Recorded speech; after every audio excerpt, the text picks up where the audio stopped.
Hindi akalain ni Edo na ganito ang madadatnan niya nang pumunta ito sa bahay ni Bianzi.edu. Nadismaya nang makita si Bianzi sa ganitong kalagayan.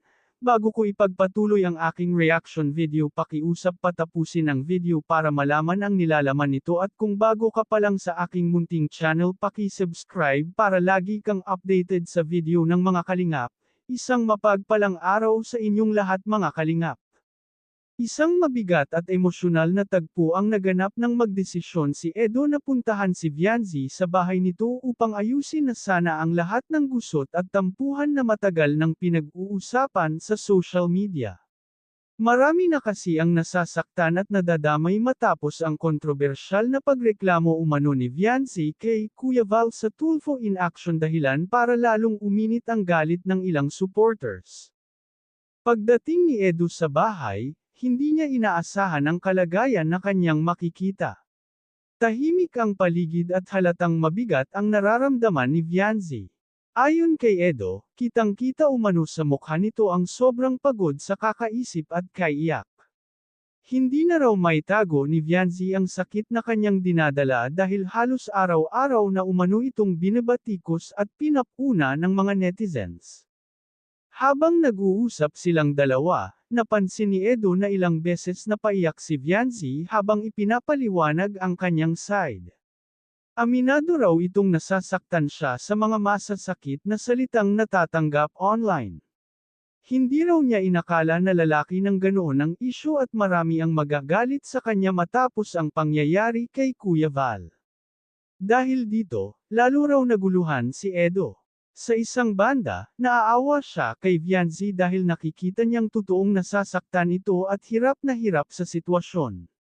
Ngunit sa kabilang banda, hindi rin niya maiwasang maawa kay Kuya Val na matagal ding tumulong at naging bahagi ng buhay nila. Kaya para kay Edo, napakahirap mamili kung sino ang kanyang kakampihan dahil pareho niyang nakikitang sugatan sa nangyayaring sigalot. Ayon pa sa ilang malalapit sa kanila, pilit daw inaayos ni Edo ang komunikasyon ng magkabilang panig upang sana ay hamupa na ang tensyon. Ayaw na raw niyang lumaki pa ang gulo dahil mas marami lamang ang nasasaktan at nadadamay.